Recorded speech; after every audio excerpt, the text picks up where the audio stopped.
Rain hammers against the window like fists demanding entry.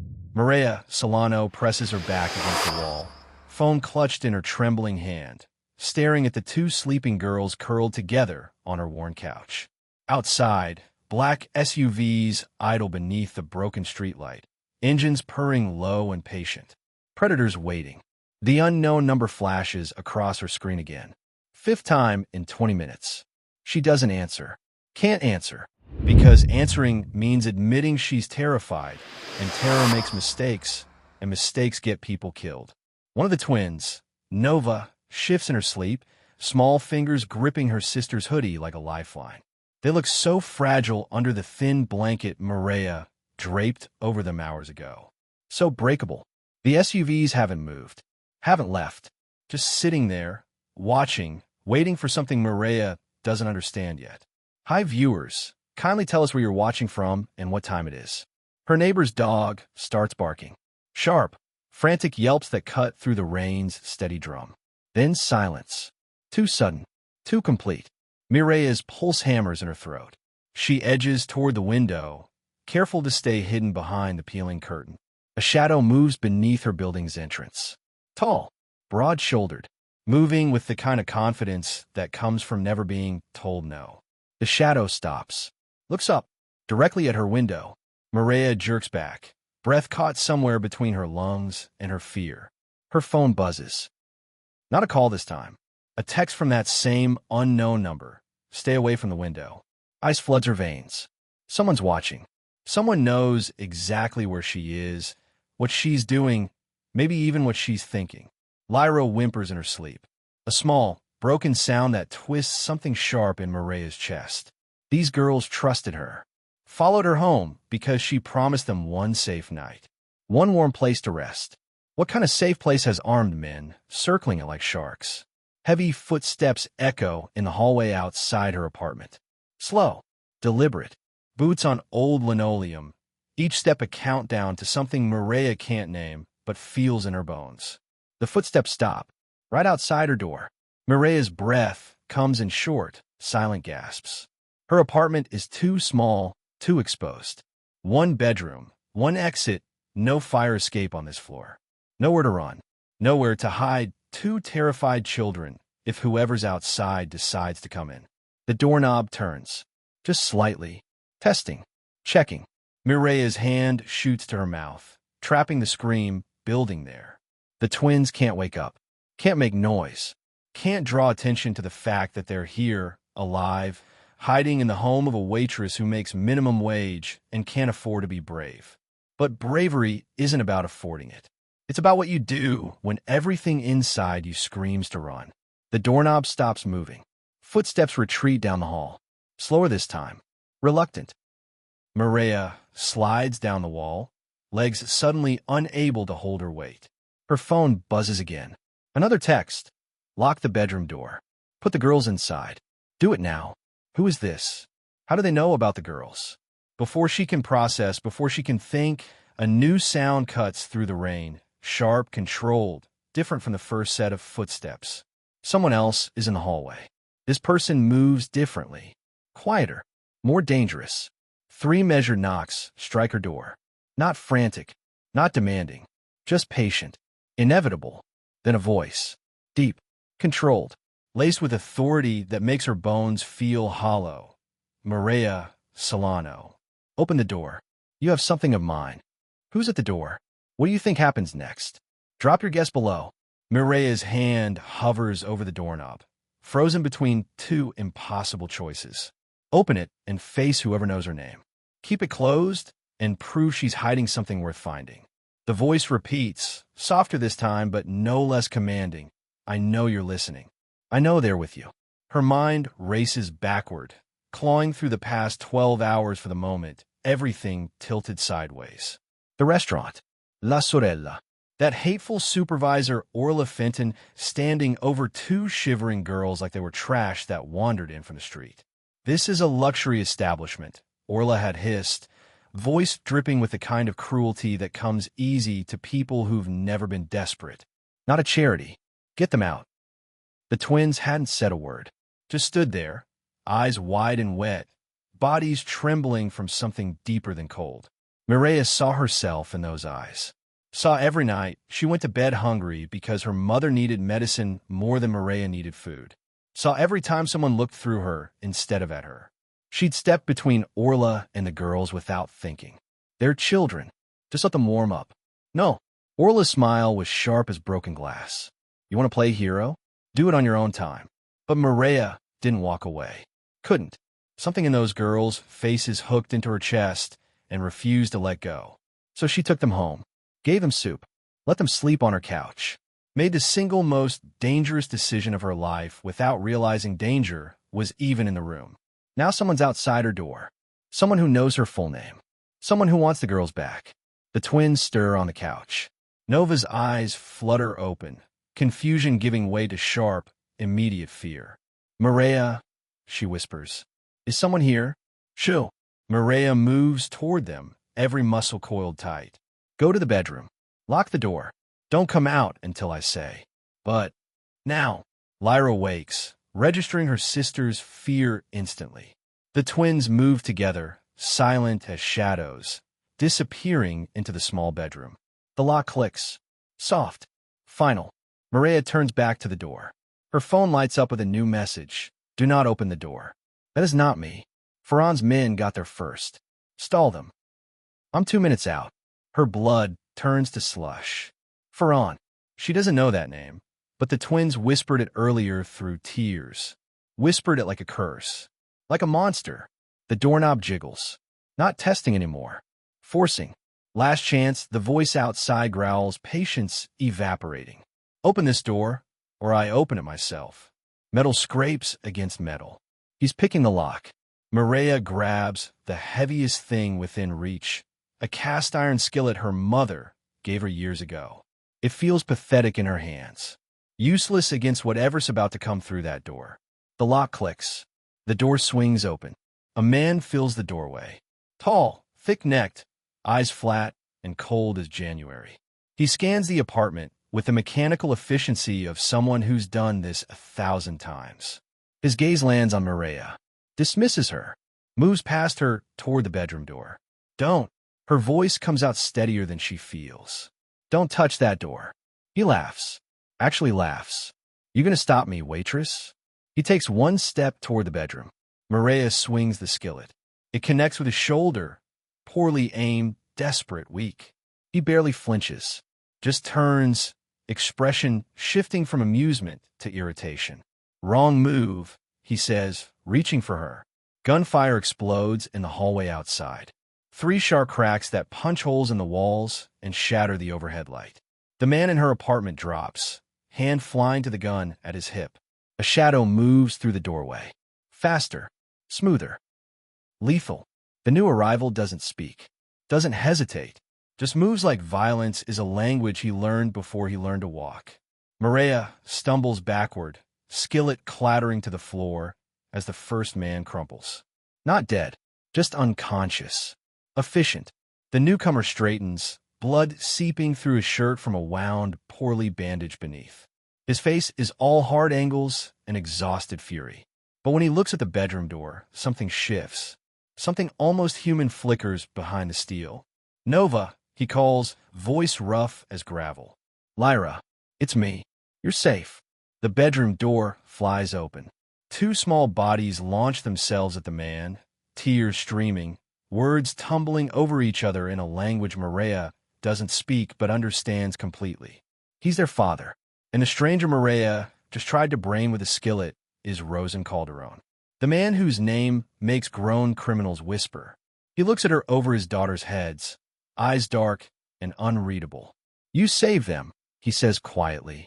Now I need you to save yourself. They found you, which means they'll keep coming.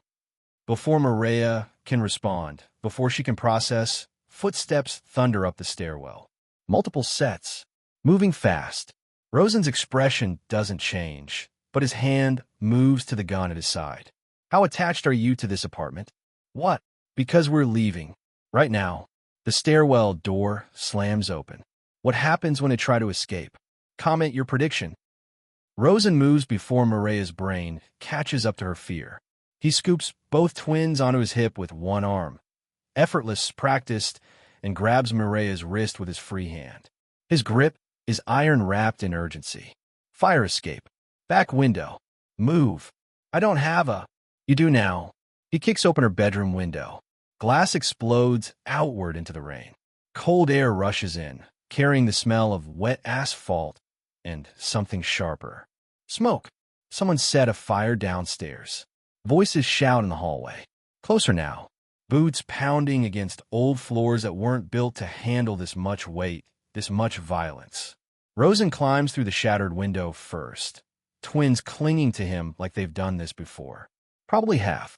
He lands on the rusted fire escape with barely a sound, then reaches back for Mireya. Jump. That's a terrible plan. Jump or die. Choose fast. Mireya jumps. Her hands find his, rough and calloused, and surprisingly steady. He pulls her through, and suddenly they're all pressed together on a fire escape that groans under their combined weight. Below them, 3 stories of darkness and rain. Above them, the window they just escaped from. A man appears in that window. Same dead eyes as the first one. Same flat expression. He raises a gun. Rosen shoves Mireya down the fire escape stairs. Run. Don't stop. Don't look back. What about? I said run. Mireya runs. Her feet slip on wet metal. Her lungs burn. Her mind screams that this can't be real, can't be happening to someone like her. She's nobody, invisible, the kind of person life forgets about. But bullets don't forget. They chase her down the fire escape, punching holes in metal railings and brick walls. Each shot sounds like the world ending. Rosen returns fire. Calm, controlled, like he's done this so many times it's muscle memory. The man in the window drops, and Rosen keeps moving, twins still secure in his arms, gun still steady in his hand. They hit the alley. Trash bags split open beneath their feet. Dumpsters line the narrow space like steel barricades. Mireya's shoes, flimsy canvas things meant for restaurant shifts, not midnight escapes, barely keep her upright on the slick pavement. Left, Rosen barks. Blue sedan. Keys under the wheel well. How did you? I prepare for disasters. Move. The sedan appears exactly where he said it would. Mireya dives to the wheel well, fingers fumbling through rainwater until they close around cold metal. She unlocks the doors. Rosen practically throws the twins in the back seat, then slides into the passenger side. Drive. I don't know where. Anywhere that isn't here. Drive. Mireya drives. Her hands shake so badly she can barely grip the wheel, but she drives. Out of the alley. Onto the main street. Through a red light that flashes angry crimson across the windshield. Behind them, headlights flare to life. 2 sets. Maybe 3. All moving fast. Rosen checks his gun's magazine. Reloads. His movements are mechanical, divorced from emotion. But when Nova whimpers in the back seat, his jaw tightens. Just for a second. Just enough to prove he's still human underneath all that controlled violence. Who are you? Mireya's voice cracks. Who are they? Why are they? My name is Rosen Calderon. Those men work for someone who wants me broken. Killing me wouldn't be enough. So he went after my daughters. He glances back at the twins, something raw flickering in his expression. They were taken 3 days ago. I got them back tonight, then lost them again when my convoy was hit. And you think you saved them, fed them, gave them somewhere safe to sleep. He looks at her, really looks at her for the first time. Why? Mireya's throat closes. Because they looked scared. Because she remembered being scared and alone and invisible. Because walking past frightened children felt like betraying every version of herself that ever needed help and didn't get it. They reminded me of me, she whispers. Rosen says nothing, just nods once like that answer makes sense in a way nothing else does. The headlights behind them are gaining, closing the gap with terrifying speed. They're not giving up, Mireya says, voice pitching higher. What do we? Hold tight. Rosen leans out the window. The rain soaks him instantly, plastering his dark hair to his skull. He fires 3 shots. Precise. Methodical. The first set of headlights swerves wildly, crashes into a parked car. The explosion of metal and glass echoes down the empty street. The second set keeps coming. Take the next left, Rosen orders, pulling himself back inside. Then the first right. There's a parking garage. Third level. Spot E7. How do you know? Because I own the building. Drive. Maria drives.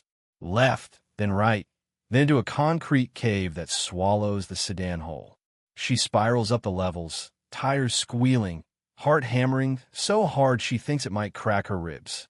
E7. She slams the brakes, kills the engine. For 3 seconds, silence. Just rain drumming on concrete and 4 people breathing too fast. Then headlights sweep across the level below them. The second vehicle, still hunting. Rosen's hand finds Mireya's shoulder. His grip is firm, but not cruel. Listen to me. Those men, they're not going to stop. Not tonight. Probably not tomorrow. They'll tear this city apart looking for my daughters. Then why did you bring me?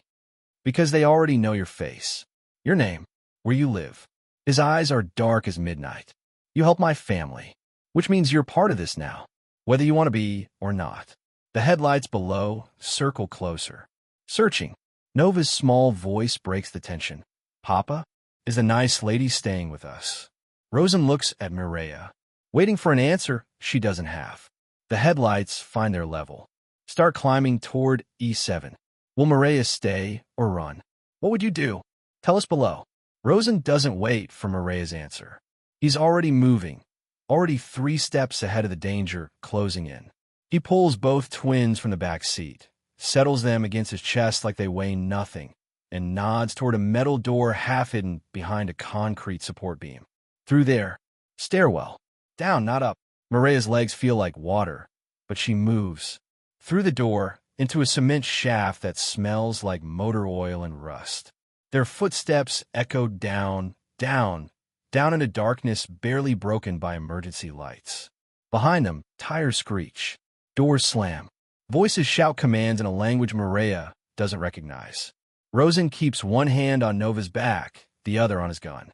His breathing is steady, controlled, but blood seeps through his shirt in a spreading dark stain.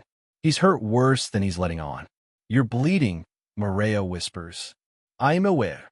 You need a hospital. Hospitals ask questions. Questions lead to police. Police lead to paperwork.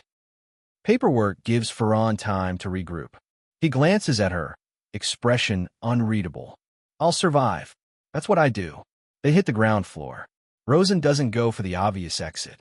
Instead, he moves toward what looks like a utility closet, pulls a key from somewhere inside his jacket, and unlocks a door that shouldn't exist.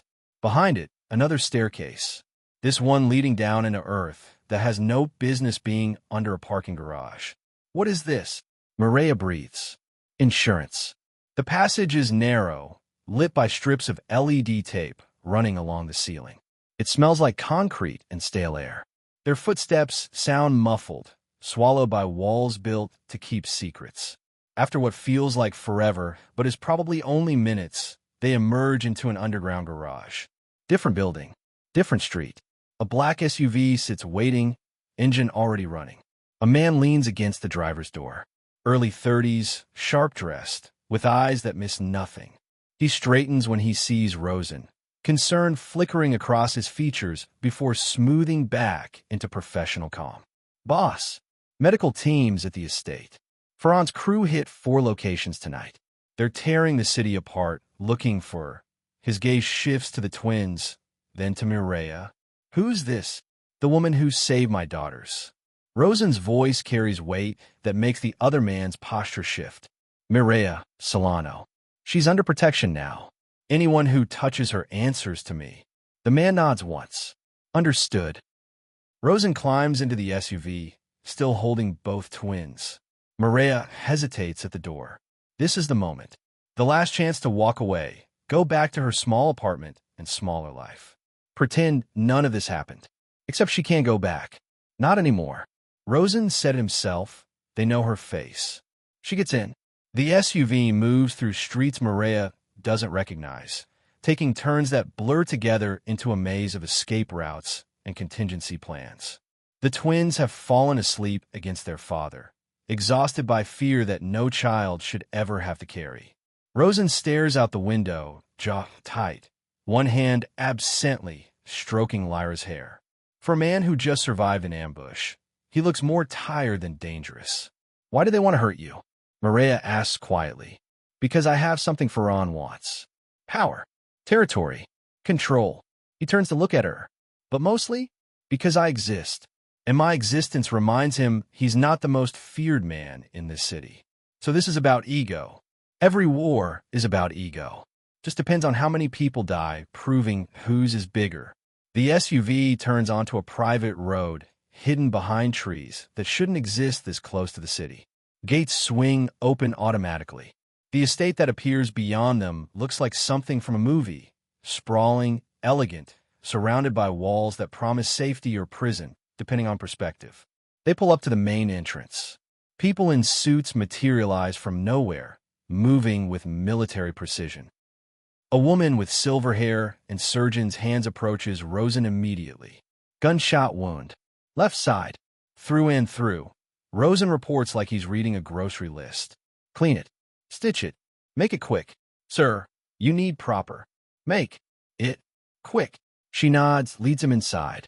Mireia stands alone in the driveway, rain-soaked and shaking, wondering what kind of life she just stepped into. The driver, the sharp-dressed man from the garage, appears at her elbow. You're safe here, Miss Solano. No one gets through those gates without permission. You can rest. I don't want to rest. I want to understand what's happening. You help the boss's daughters. In his world, that makes you family.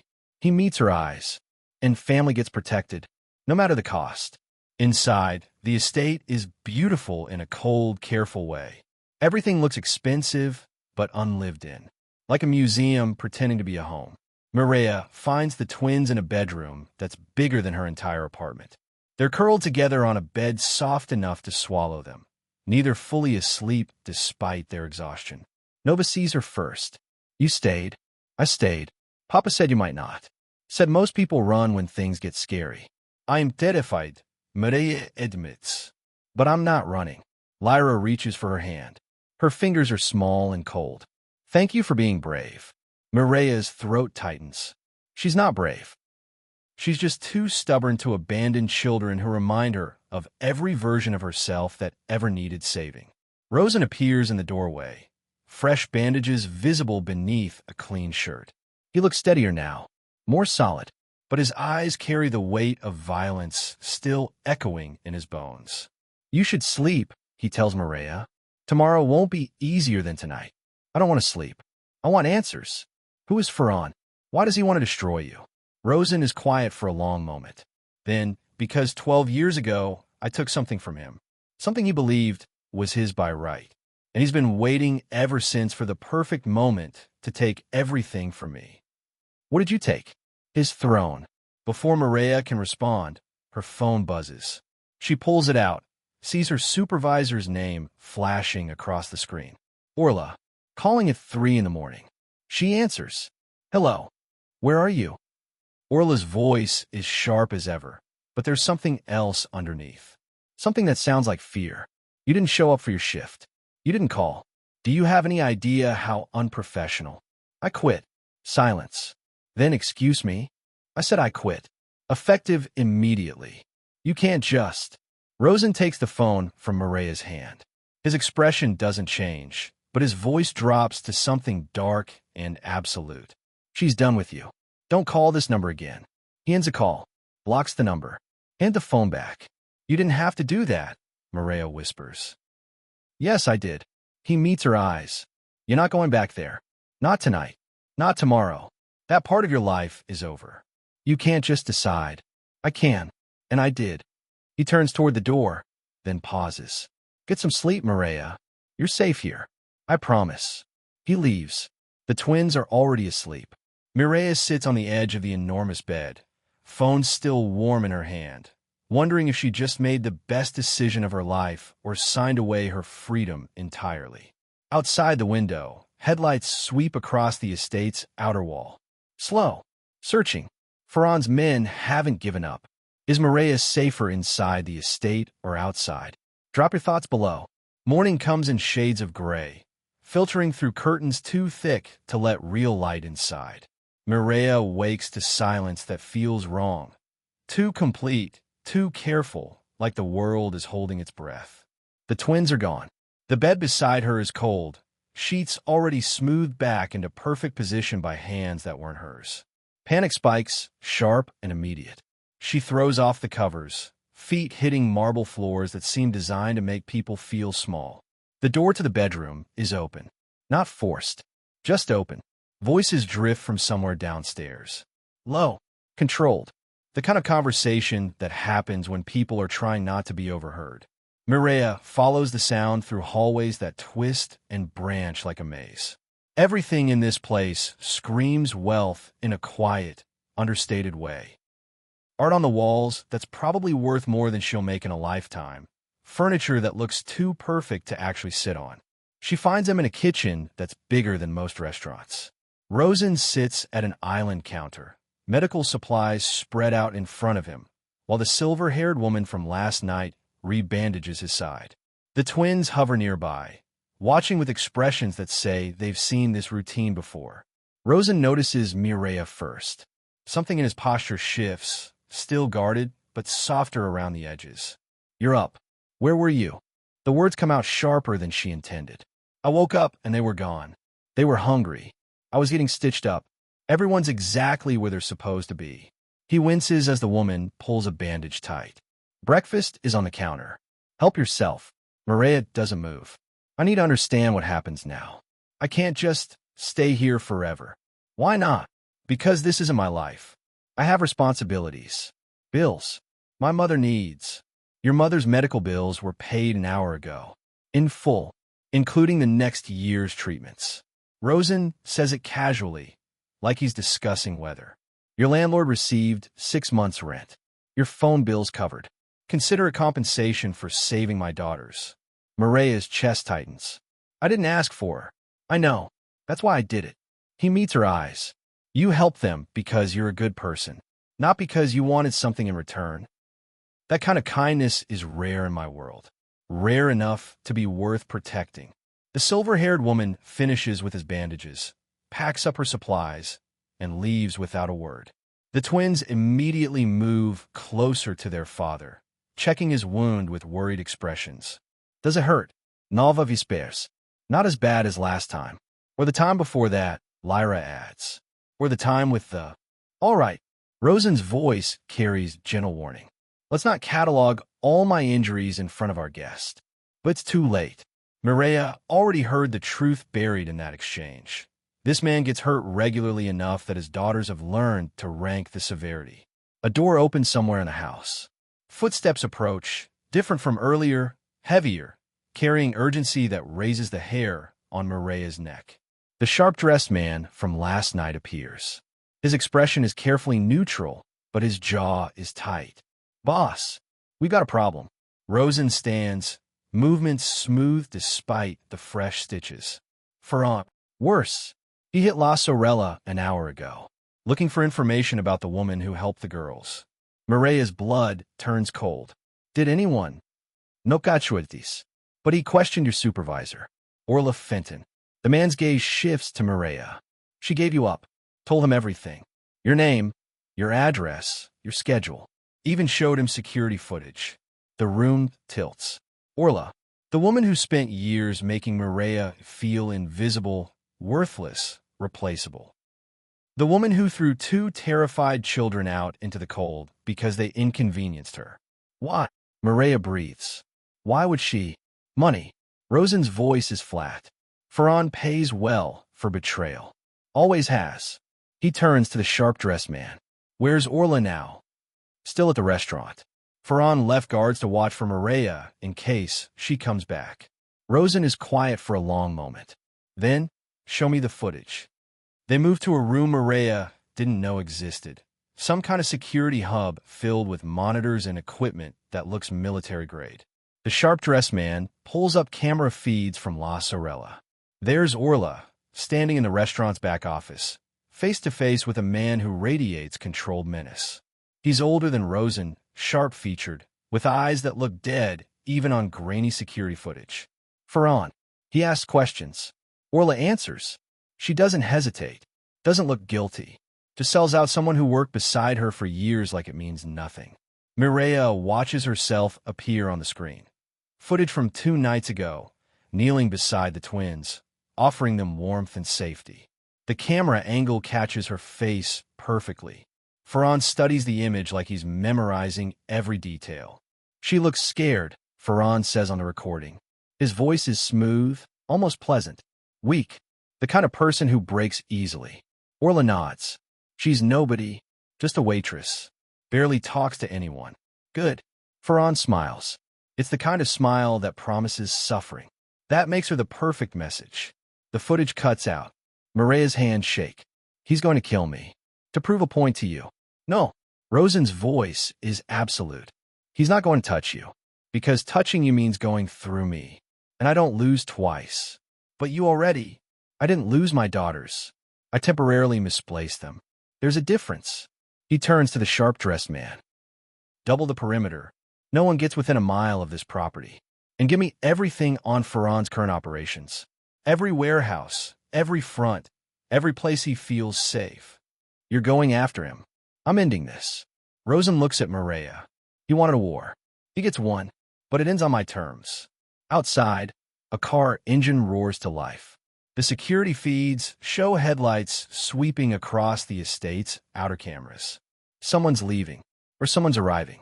The sharp-dressed man's expression changes. Boss, we got incoming. 3 vehicles. Moving fast.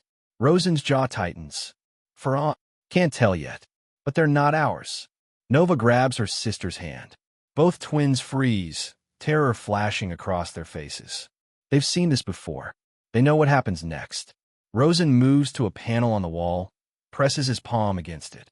A hidden compartment opens, revealing weapons arranged with military precision. He selects a handgun, checks the magazine, then looks at Mireya. Take the twins to the panic room. 3rd door on the left, down the hall. Code is their birthday, November 3rd, 17. Don't open it for anyone but me. What are you? Protecting my family. That includes you now. He cups Nova's face gently. Go with Mireya. Stay quiet. I'll come get you when it's safe. The twins nod, faces pale but trusting. Mireya leads him down the hall, hands shaking so badly she can barely punch in the code. The panic room door swings open.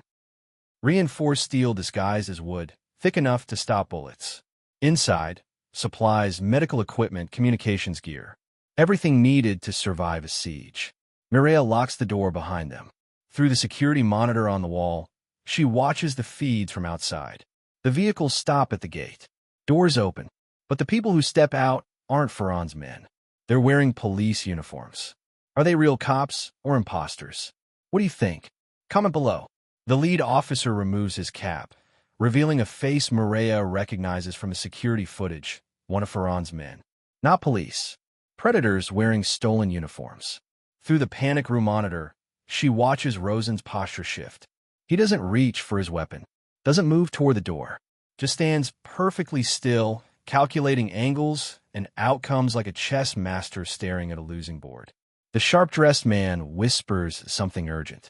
Rosen shakes his head once. Definitive. Whatever plan is forming, he's already committed to it. The fake officers approach the front entrance. One carries a clipboard. Another adjusts his body camera, the kind that doesn't actually record anything. They're playing roles, and they're good at it. Novas bratichas bazida mireya. They're not real police. How do you know? Real police stand different. Papa taught us. Lyra points at the monitor. See how their hands stay close to their guns. Real ones only do that when they're already scared. These children have learned to identify threats the way other kids learn multiplication tables. The wrongness of that truth sits heavy in Mireya's chest. The doorbell rings. Polite, almost cheerful. Rosen answers. His expression is carefully neutral, the face of a man with nothing to hide and everything to lose. Officers, can I help you? Rosen called her own. The lead fake cop's voice is professional, rehearsed. We've received reports of suspicious activity at this address. Mind if we come in and take a look around? Do you have a warrant? We have probable cause. Reports of gunfire in the area last night. Multiple witnesses. The man's smile doesn't reach his eyes. Unless you prefer we come back with a warrant and a full tactical team? Rosen steps aside. Of course. Cool. Mireya's pulse hammers. He's letting them inside. Into the same house where his daughters are hiding. Where she's hiding. The fake officers enter, fanning out with practiced efficiency. They're searching, but not for evidence. They're hunting. One heads toward the stairs. Another moves toward the kitchen. The lead stays with Rosen, asking questions designed to distract while his team tears the house apart, looking for children who shouldn't exist and a waitress who witnessed too much. Where were you last night around 11 p.m.? The lead asks. Here. Home. Anyone who can verify that? My daughters. They're asleep upstairs. We'll need to speak with them. They're 9 years old and it's barely past dawn. Let them sleep. The officer's expression hardens. Sir, if you're obstructing our investigation, I'm protecting my children from being interrogated by strangers before breakfast. Rosen's voice stays level, but something dangerous flickers beneath the calm. Come back at a reasonable hour with proper documentation, and we'll cooperate fully. The officer studying the kitchen returns, shaking his head slightly. Nothing found. The one searching upstairs appears at the top of the landing, equally empty-handed. They haven't found the panic room. Don't know it exists. But the lead officer isn't finished. He pulls out his phone, scrolls to a photo. Do you know this woman? Even through the grainy monitor, Mireya recognizes her own face. The image from La Sorella's security footage. Her kneeling beside the twins, offering warmth to children who looked like they'd forgotten what safety felt like. Never seen her. Rosen doesn't hesitate, doesn't blink. You're sure? Because witnesses place her with 2 children matching your daughter's description 2 nights ago. My daughters were here, with me, all night. Then you won't mind if we verify that with them? Rosen's jaw tightens. Barely noticeable, but there. Get your warrant. Then we'll talk. The lead officer steps closer, voice dropping. You're making this harder than it needs to be, Calderon. Just tell us where the woman is. We ask her a few questions. Everyone walks away clean. I told you. I don't know her. Ferran thinks differently. The name hangs in the air like a blade. No more pretense. No more games. Rosen's expression doesn't change, but the temperature in the room drops 10 degrees. Tell Ferran if he wants to talk. He knows where to find me. But sending men in costume to threaten my family. His smile is colder than his voice. That's beneath even him. The fake officers exchange glances. Their cover is blown, but they're still armed and inside a house with limited exits. The lead reaches for his gun. Rosen moves faster. His hand snaps out, catching the officer's wrist, twisting with surgical precision. The gun clatters to the floor. The other officers draw their weapons, but Rosen already has their leader in a hold that promises broken bones if anyone moves wrong. Here's what happens next. Rosen says quietly, you leave. You tell Ferran his message was received. And you pray I'm in a forgiving mood when we meet again. He'll kill you for this. He can try. Others have. Rosen releases the man with a shove toward the door. Now, get out of my house. They leave. Slowly. Weapons still drawn, but pointed at the floor. The threat implicit in every backward step. This isn't over. The door closes. Locks engage with heavy metallic clicks. Rosen stands motionless for 5 full seconds. Then his shoulders drop slightly, and he touches his side where blood seeps through the bandages. The confrontation reopened is wound. The sharp-dressed man appears from wherever he'd positioned himself during the encounter. That was risky. Everything's risky now. Rosen moves toward the panic room, punching in the code. But letting them search freely was riskier. The door opens.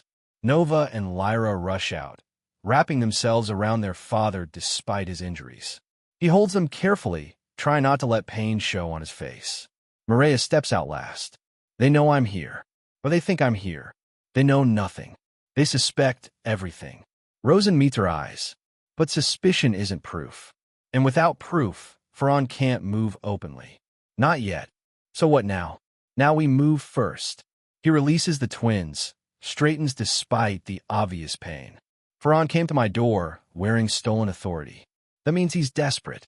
Desperate men make mistakes, and mistakes create opportunities.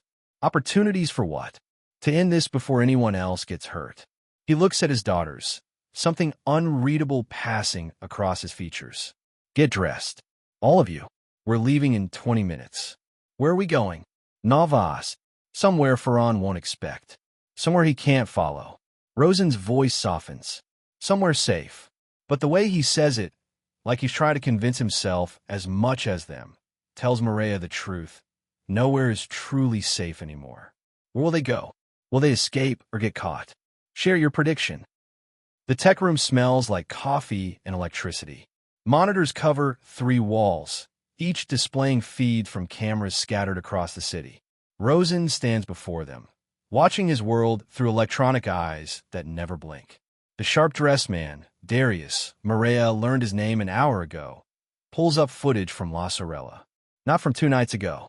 From yesterday afternoon, after Farhan's visit. Watch, Darius says. The restaurant appears on screen. Normal lunch rush. Customers eating overpriced pasta. Servers moving between tables with practiced efficiency. Then Orla appears, exiting through the back door.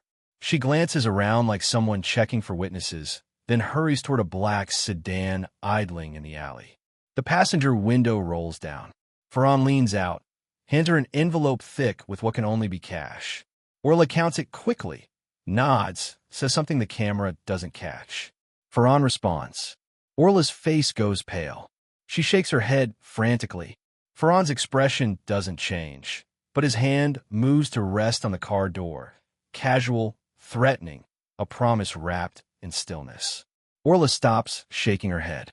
Nods once, takes the envelope, walks back inside looking like she just sold something she can't get back. She gave you up, Darius says, freezing the frame on Orla's guilty face. Not just your name. Everything. Your mother's hospital. Your address. Your schedule. Places you felt safe. Maria's chest tightens. Orla spent years making her feel worthless, but this is different. This is betrayal that draws blood. Why would she? Money. Fear. Both. Rosen doesn't look away from the screen. Farhan's good at finding what people value most. Then he uses it against them. So what happens to her? That depends on what you want to happen. The question catches Maria off guard. What I want. She wronged you. Endangered you. Put my daughters at risk because she saw an opportunity to profit. Rosen turns, expression unreadable. In my world, that earns consequences. But this is your choice, not mine. Maria stares at Orla's frozen face on the monitor. The woman who humiliated her daily, who made her feel invisible until invisibility felt like safety, who threw 2 terrified children into the cold because compassion was inconvenient. Part of Maria wants Orla to suffer, wants her to feel the fear she caused. But another part, the part that helped those children, remembers that cruelty only breeds more cruelty. I want her to know what she did. I want her to understand that her choices have weight. Maria's voice steadies. But I don't want her hurt. That's not who I am. Rosen studies her for a long moment. You're better than this world deserves. Or maybe the world just needs more people who refuse to become what hurt them. Something shifts in Rosen's expression. Respect, maybe, or recognition. Like he's seeing someone he used to be before violence became his native language. Darius clears his throat. Boss, you need to see this. He pulls up another feed. Different camera. Same restaurant. This footage is from an hour ago. Police, real ones this time, marked units and everything, pulling up outside La Sorella.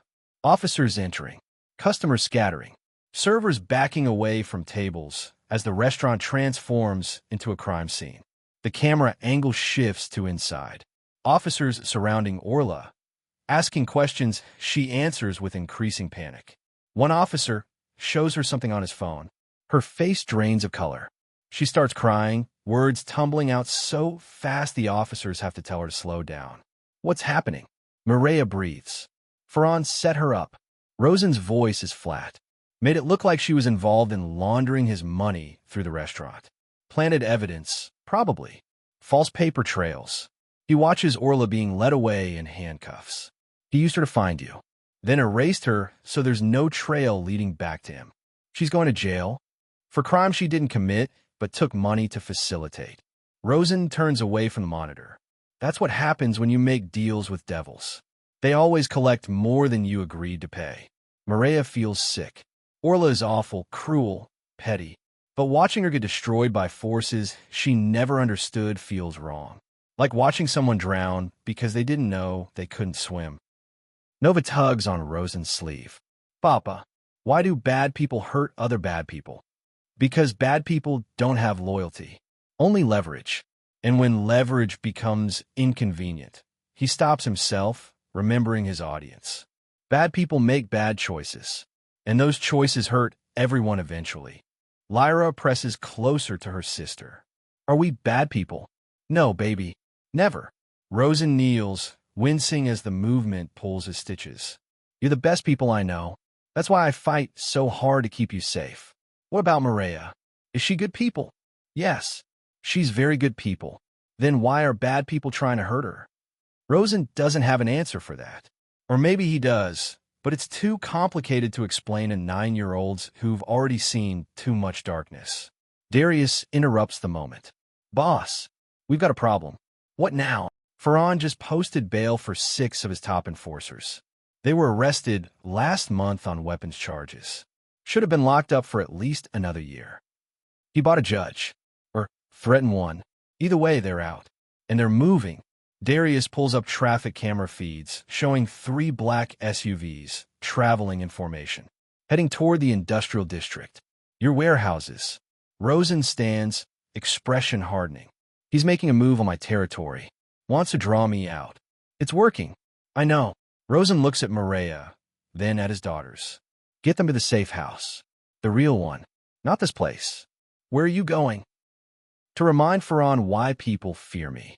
He checks his gun. Movement's automatic. Darius, take them now. Don't stop for anything. Don't answer calls from numbers you don't recognize. And if I'm not there by dawn, don't say it. If I'm not there by dawn, you know what to do. Darius nods grimly. Nova's eyes fill with tears. Papa, don't go. Please. You're still hurt. I fought through worse, baby. I'll be back before you know it. You always say that. And I always come back. He kisses both their foreheads. I love you more than anything in this world. Remember that. He turns to leave, but Mireya catches his arm. This is because of me. Because I helped them. No. This is because Ferran is a coward who thinks hurting children makes him strong. Rosen's eyes are hard as stone. You saved my daughters. I'm saving everyone else from a monster who should have been put down years ago. He leaves. The door closes behind him with finality that sounds like a gunshot. Darius moves immediately. Car's ready. Let's go. But as Mireya follows him toward the garage, alarms scream through the estate. Every monitor flashes red. Security protocols activate automatically. Gates locking, doors sealing, defensive measures engaging. What's happening? Mireya shouts over the noise. Darius checks his phone, face going pale. We're surrounded. Ferran didn't go to the warehouses. That was a decoy. He looks at Mireya, fear breaking through his professional mask. He came here. Will they escape the siege? Is Rosen walking into a trap? Comment what you think happens next. Gunfire shatters every window on the east side simultaneously. Glass explodes inward, glittering like deadly rain. Mireya throws herself over the twins, covering their bodies with hers as bullets punch holes in walls and furniture. Darius returns fire from behind an overturned couch, movements efficient and desperate. Basement. Now, they run. Mireya half carries, half drags the twins through hallways that smell like gunpowder and fear. Behind them, men pour through the broken windows, Ferran's army, done with patience, done with games. The basement door is reinforced steel disguised as wood. Darius slams it shut behind them, engaging locks that sound like prison bars falling into place. But locks only delay. They don't stop. There's a tunnel, Darius says, already moving deeper into the basement. Leads to a garage 3 blocks away. Cars waiting. Keys in the ignition. What about Rosen? He'll meet us there. Or he won't. Darius doesn't slow down. Either way, my job is keeping you alive. The tunnel entrance is hidden behind a false wall that swings open when Darius presses his palm against the sensor. Beyond it, darkness and the smell of damp earth. Nova balks at the threshold. I don't like tunnels. I know, baby, but we have to. Maria takes her hand. I'll be right beside you. I promise. They enter. Emergency lights flicker on, casting everything in sickly yellow. The tunnel is narrow, walls pressing close, ceiling low enough that Darius has to duck. Their footsteps echo wrong, too loud, too exposed. Behind them, muffled explosions. Farhan's men breaching the basement door. Run, Darius orders. They run. Nova stumbles, and Maria scoops her up without breaking stride. Lyra keeps pace, small legs pumping with determination born from too many escapes. The tunnel stretches forever. Each step feels like moving through molasses. Each breath burns. Each second ticks closer to capture or death or something worse. Finally, stairs, leading up to another door. This one opens onto a garage exactly as promised. Small, forgotten, holding a nondescript sedan that looks designed to disappear in traffic. Darius checks his phone. Boss is 10 minutes out. He's coming. How'd he know? Because he said he would. And he doesn't break promises to his daughters. They pile into the sedan. Darius starts the engine, pulls out on his streets, still dark with pre-dawn cold. Behind them, the estate erupts in flames. Someone set it on fire, destroying evidence, covering tracks, erasing the existence of Sanctuary. Where are we going? Mireya asks. Somewhere Farhan can't follow. The docks. There's a boat. Takes us offshore outside his reach. And if he follows us there, then we fight. Darius's jaw is tight. But we don't stop. We don't surrender. We get these girls somewhere safe, or we die trying. The docks appear through morning fog, industrial, abandoned, exactly the kind of place criminals use when they need to vanish. A boat waits at the far pier, engine already running, someone moving on deck. Darius parks. Wait here. I'll check. A bullet punches through the windshield, missing his head by inches. More gunfire erupts from the warehouses flanking the docks. Farhan's men again, positioned and waiting. This wasn't escape. This was another trap. Out. Now. Darius shoves the back door open, hustling everyone into the limited cover provided by shipping containers stacked like metal fortresses. Bullets spark off steel, ricochet into darkness. Someone screaming, maybe Maria, maybe the twins, maybe all of them at once. Darius returns fire, face grim. Stay low. Stay quiet. We're trapped. Not yet we're not. But they are. Farhan's men advance from three sides. Weapons trained, movements coordinated. Professional killers doing professional work.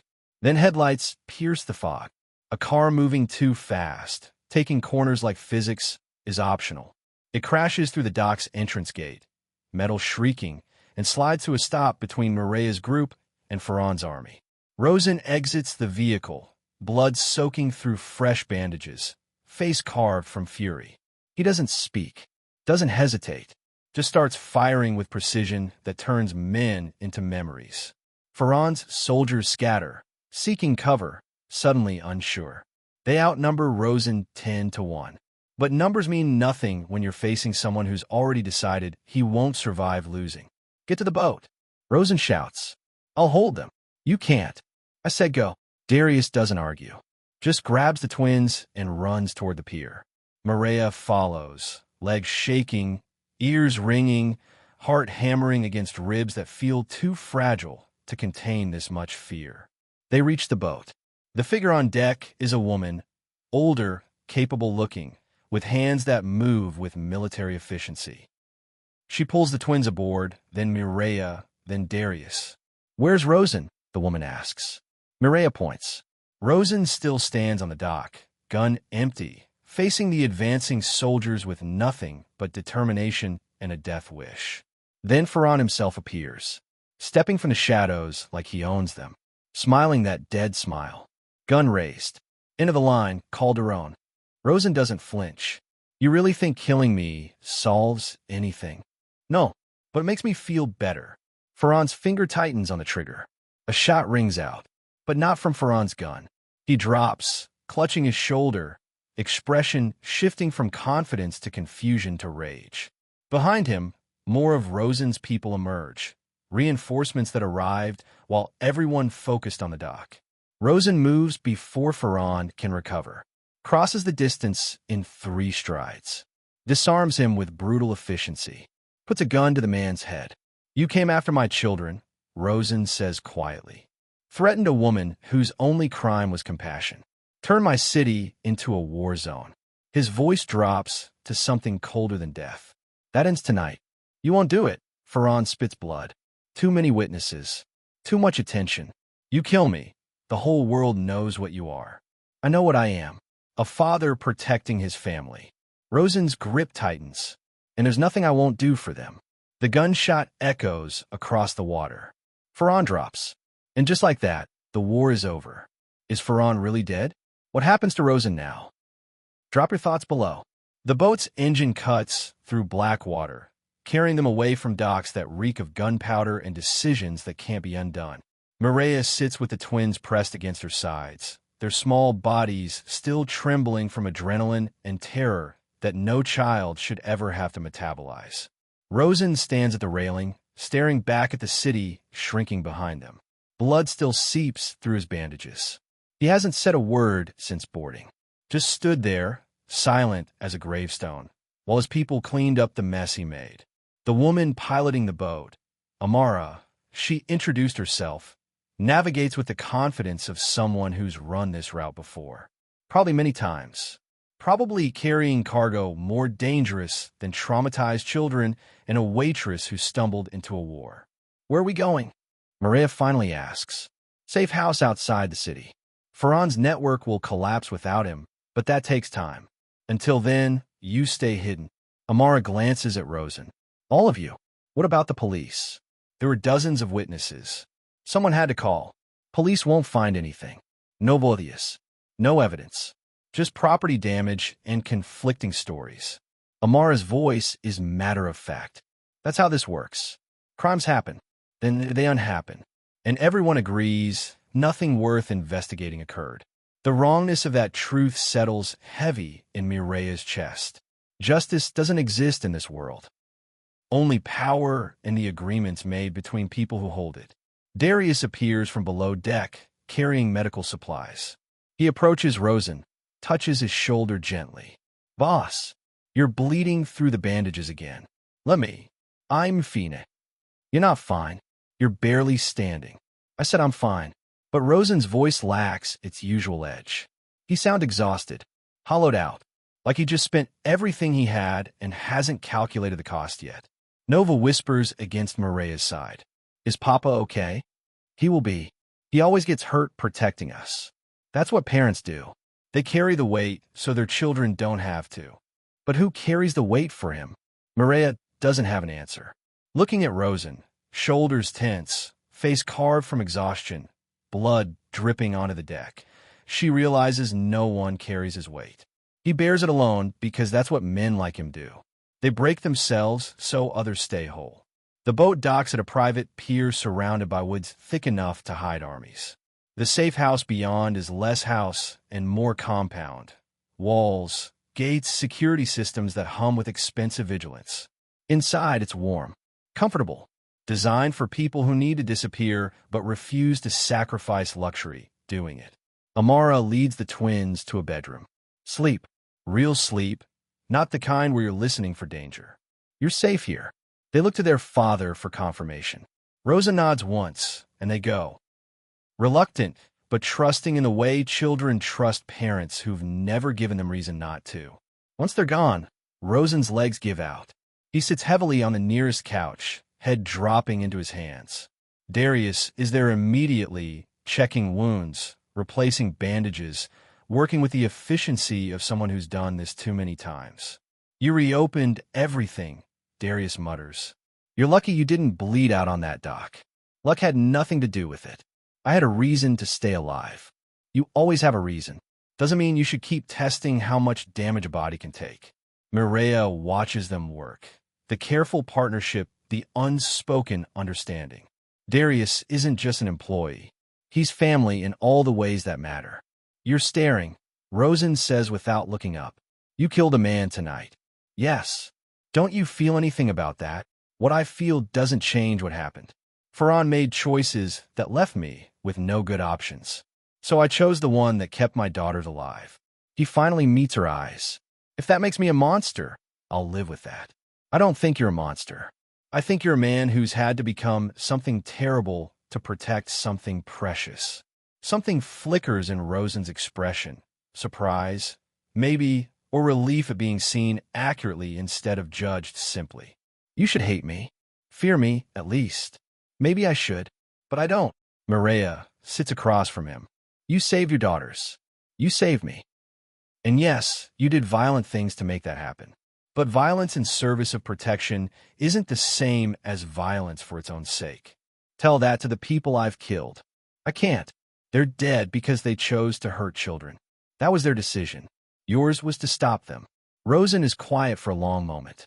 Then, you're going to make me believe I'm not beyond redemption. And that's dangerous. Why? Because believing you can be redeemed makes you hesitate. And hesitation gets people killed. Or maybe it makes you human. And being human is what separates you from men like Ferran. Darius finishes with the bandages, packs up supplies. She's right, boss. For what it's worth, your opinion is noted. Good. Because here's another one. You need rest. Real rest. Your body can't keep running on adrenaline and spite. I'll rest when? Now. You'll rest now. Darius's voice is firm. I'll take first watch. Amara's got second. The twins are asleep. Mireille is safe. Nothing requires your immediate attention except your own survival. Rosen looks like he wants to argue, but his body betrays him, shoulders sagging, eyes struggling to focus, every movement requiring conscious effort. He stands slowly, pauses beside Mireille. Thank you for everything you did for them. For me, you already paid my bills. Thank me multiple times. You don't owe me anything. I owe you more than I can repay. His voice is quiet, almost vulnerable. You didn't have to help them. You chose to. That choice saved their lives. And mine. He leaves before she can respond. Mireille sits alone in the warm room, listening to silence that feels different from the silence before. Less lonely, less like hiding and more like healing. Amara appears with coffee. You did good tonight. Most people would have run. I was terrified. Being terrified and doing it anyway. That's the definition of courage. She hands Mireille the cup. Get some rest. Tomorrow we figure out what comes next. What does come next? That depends on what you want. You're free to leave if you choose. Rosen won't stop you, but you're also welcome to stay. Be part of this family, strange as it is.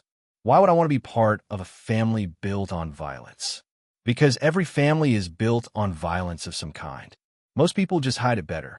Amara's smile is sad.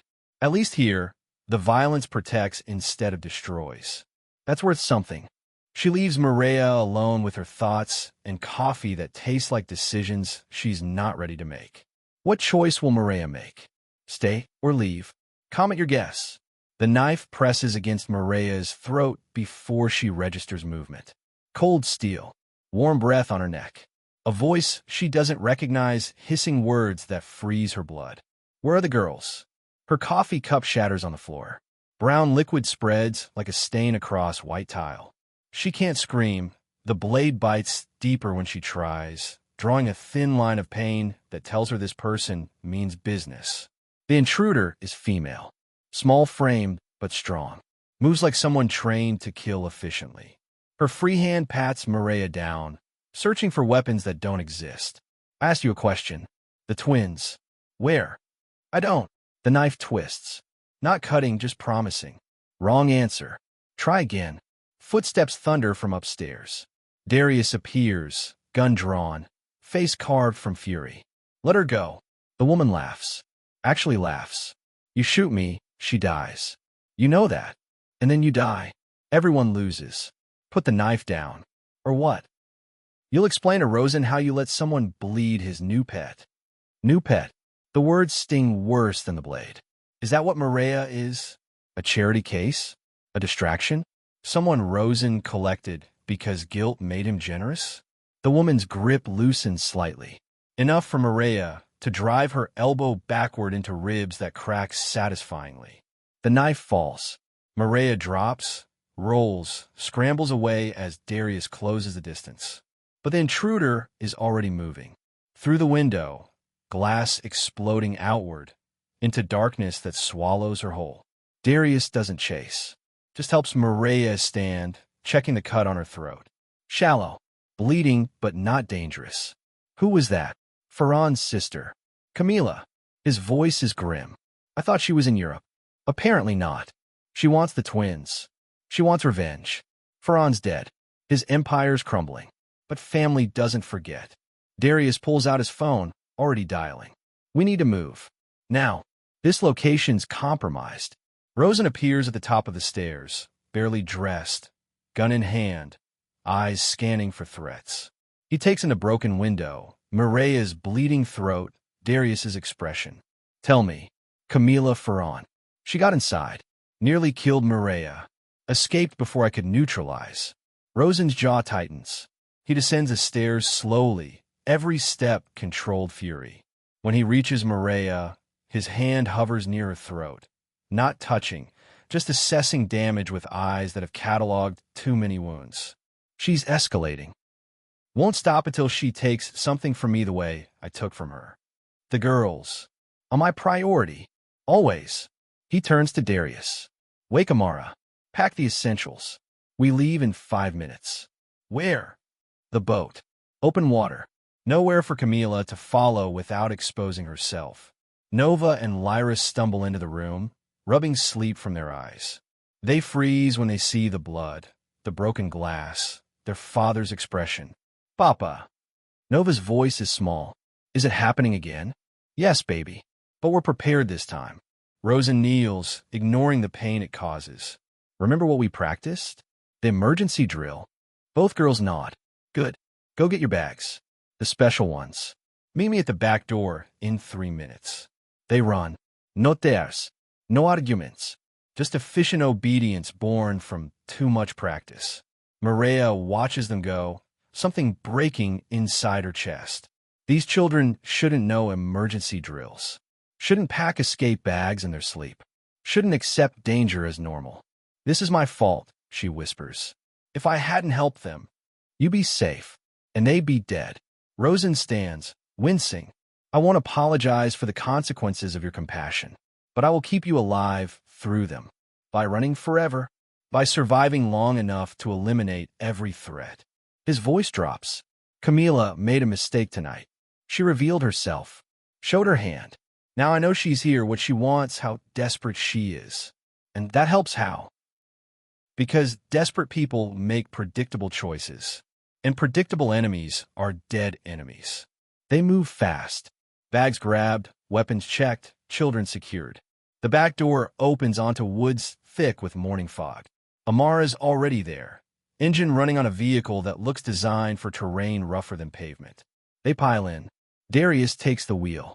Rosen sits beside him, gun across his lap, eyes scanning darkness for movement that doesn't belong. Maria holds the twins in the back seat. They press against her like they've known her forever instead of days.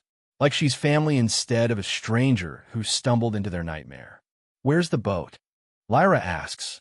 Different dock. Unmarked. Camila won't find it. Rosen sounds certain, but his hands grip the door handle too tight. They drive for 20 minutes. Trees blur past. Roads narrow into paths barely wide enough for the vehicle. Then water appears, black, still, reflecting nothing. The dock is exactly as promised. Unmarked. Forgotten. A boat waits, bigger than before, equipped for long journeys. Amara moves to untie the moorings. Darius helps the twins aboard. Rosen turns to Mireia, expression unreadable. Last chance. You walk away now, I'll give you money. New identity.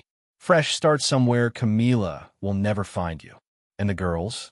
Stay with me, where they've always belonged. Mireia looks at Nova and Lyra. Sees herself in their eyes.